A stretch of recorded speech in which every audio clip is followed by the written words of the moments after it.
Hello guys! Nagbabalik na naman tayo sa ating vlog ngayong araw na ito. At ito nga ang aking vlog ngayong araw na ito. Pakita ko sa inyo unang-una gaano kaganda ang aming simbahan dito sa St. Joseph Church, Albany.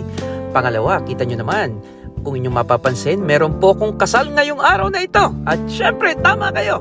This is just my second wedding in 2 years. Ibig sabihin, sa loob ng isang taon, isang kasal, isang taon na naman, isang kasal. Pero alam niyo ba, napakaganda ng simbahan namin ito. Napakasimple. Kung nakikita lamang ng mga tao, ang kasolemnidahan, ang kagandahan ng ikinakasal sa simbahan. Pero alam niyo nga po, dahil nga po dito sa Australia, naku po, ang mga tao, generally, sapagkat kakaunti din naman ng Katoliko, at yung kakaunting Katoliko, hindi na rin naman sila talaga nagsisimba. Para bang sabi ko nga, dyan sa Pilipinas, at gustong ipasa ang divorce, ito ang inyong pakatandaan.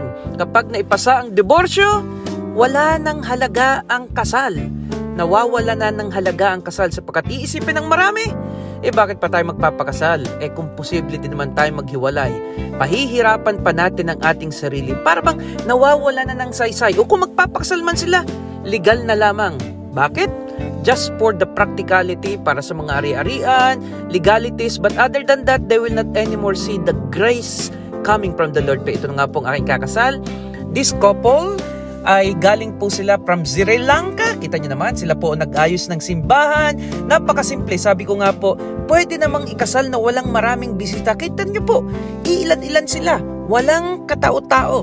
Sapagkat, sabi po nila, Father, tinatanong ko nga, saan ga po ang inyong reception? Kakain lamang po kami sa restaurant. Ganun, pwede naman. Ito lagi namin binibigyan din. Ang sabi lagi, magastos magpakasal. Pero alam nyo po, nakikita natin yung gastos pero hindi natin nakikita yung biyaya. Nang itanong ko nga po ang dalawang ito, actually, sila po ay naikasal na sa kanilang bansa, sa kanilang legal, sabi nga po ay sa huwes.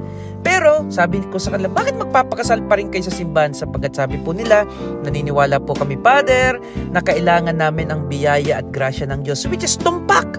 Sana lahat ng ganun, no? Pero alam nyo nga po, dito sa Australia, masalamat na lamang tayo sa mga Asyano, sa mga dayuhan dito, na siya nagdadala ng pananampalataya.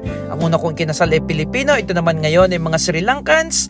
At sana nga po, saan man tayo makarating tayo mga Filipino, ipagmalaki natin ang ating pananampalataya. Kita nyo naman, they are Sri Lankans, but they are proud of their faith as Catholic. Sana all. Pinapakita po dito, yan, kita nyo, sinasabi ko nga po, talagang family affair lamang po ito. Kaya ang dalangin ko, ipagdasal nyo din po sila, Mr. and Mrs. Nelan and Tarushi. Congratulations!